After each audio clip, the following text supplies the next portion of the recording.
The current Suzuki Swift has been on the market for around 2 years now, so to keep things fresh, Suzuki has given the car a bit of attitude.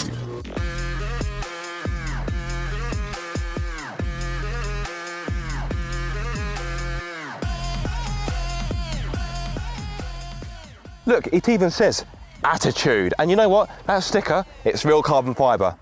No, it's not really. As well as the faux carbon sticker on the rear, the Attitude also gives you a body similar to the Swift Sport. This means you get faux carbon fibre trim, 16-inch alloys, a sporty front grille and a cheeky roof spoiler. Front fog lights also come as standard. So it looks pretty racy then, but how does it drive? Well, before I get onto that, I do want to stress this is a first drive video and not a comprehensive review. However, I have driven the Swift before, so feel free to check out the video in the right hand corner of your screen. Once you're done with this video, of course. So you now join me in the brand new Suzuki Swift Attitude, and you may see I have a passenger. Welcome. It's you. Welcome Dave Thomas from Autobears. Hello. Some of you may remember he joined me on the Nissan Micra launch back in Portugal when it was very wet and very damp to say the least. So yes, he is back with me in the new Swift. Now let's talk about the car, because obviously that's why we are here.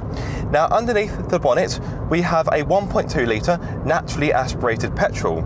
It kicks out 90 horsepower with 120 newton meters of torque, and you may think, well, that's not very powerful at all. Where's the attitude? But the whole idea of this car is to give you sportier looks, but with lower insurance costs and of course lower running costs. Speaking of which, let me speak about the fuel economy.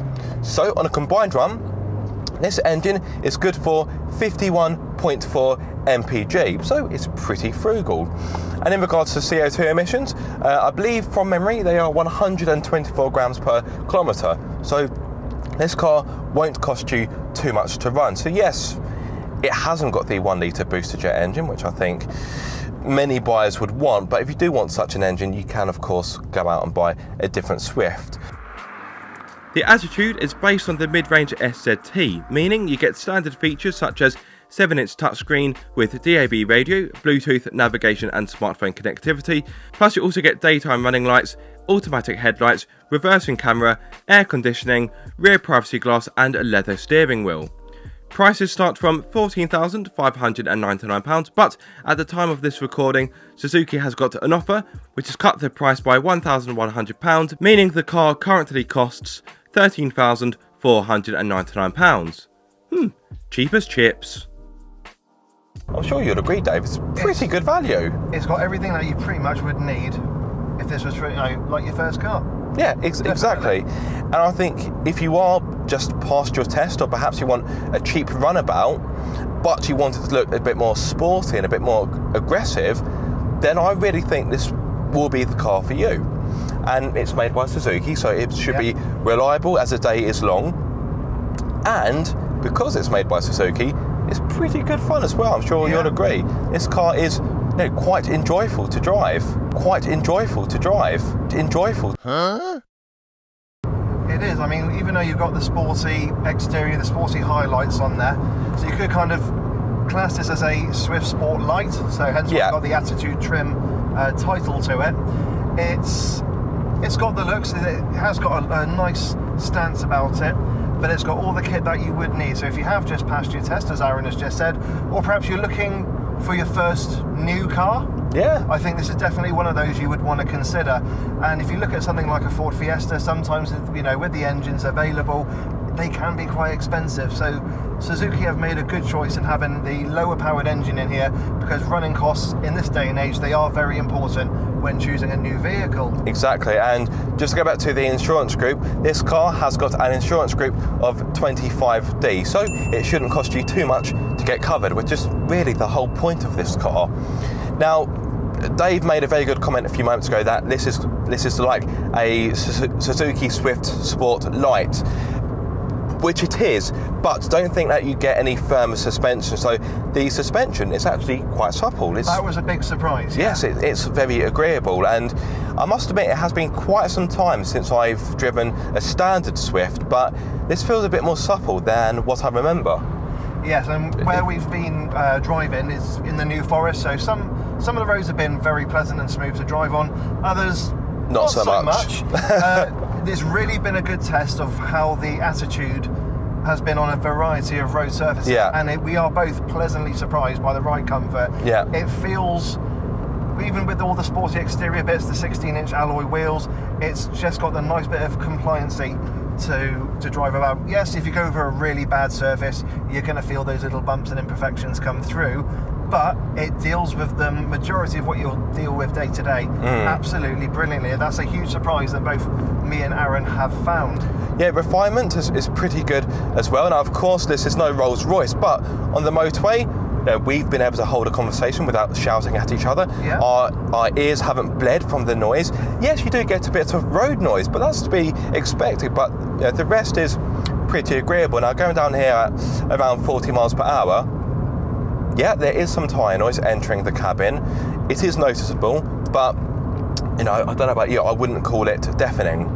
No, definitely not deafening. I mean, in this kind of price range, you're either looking at something like a top-of-the-range city car, like a Volkswagen Up, which will be in around about the same price bracket, or you're looking at kind of an entry-level, probably Skoda Fabia, maybe even a Ford Fiesta, which would have the bare minimum. So there's a nice choice there to kind of pick, and it's right set in the middle, particularly with the Suzuki Swift range, but it means you've got a lot of choice there available to you. But as mentioned before, in this day and age, it does come down to pounds and pence at the end of the day. Exactly.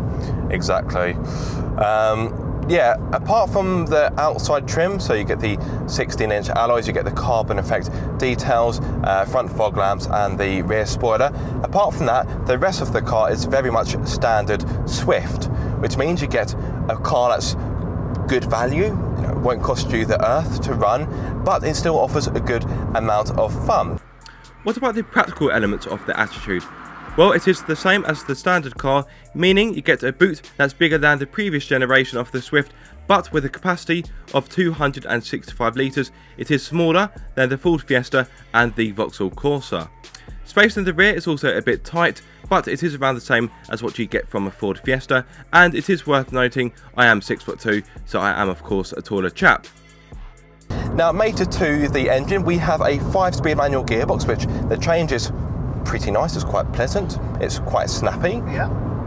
So I've got no complaints there.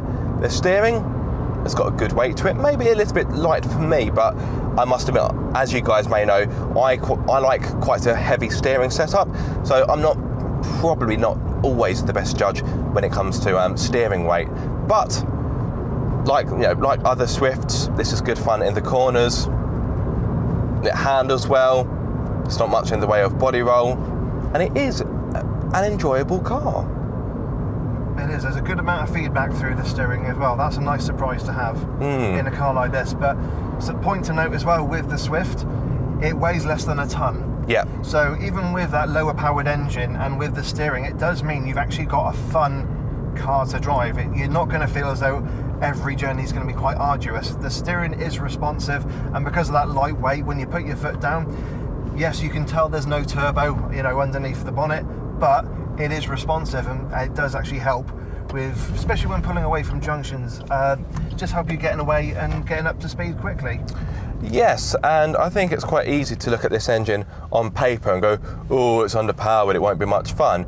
And yes, you don't get the same response as you would from the 1 litre turbocharged booster jet, but I think this engine is quite flexible, it's quite capable.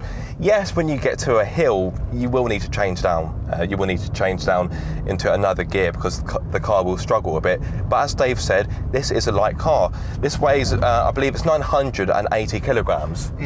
Super light. That's about the same as a Mazda MX-5, for God's sake. Impressive stuff. Granted, we are over a ton with you and me in the car, but most cars in this class, even cars like, and I've said it before, the Volkswagen Up, they're cars that are actually around a ton in weight. So Suzuki have done a brilliant job in reducing the weight in order to be able to get that really fun factor when driving the car. And it's a pleasant surprise in this day and age where you can actually get cars that are that light in this, in this day and age. Now, speaking of fun, some of you may want to know what you're looking at in regards to performance stats. So this car will hit 62 miles per hour in 11.9 seconds, and continue to a top speed of 111 miles per hour. So obviously this car is not really built for speed or power, although it does look pretty sporty. So there we have it, the Suzuki Swift Attitude, a sporty looking car, but without the sporty running costs. I think this car will do very well for Suzuki. It looks good, it's fun to drive, but it won't cost the earth to run. So could this well be a win-win situation? I think so. Thank you so much for watching this video. I hope you have enjoyed it. If so, give it a massive thumbs up. If you are subscribed, don't forget to click that bell icon so you get notified every time I make a video. Also, don't forget to subscribe for auto bears as well. Until the next time, see you soon.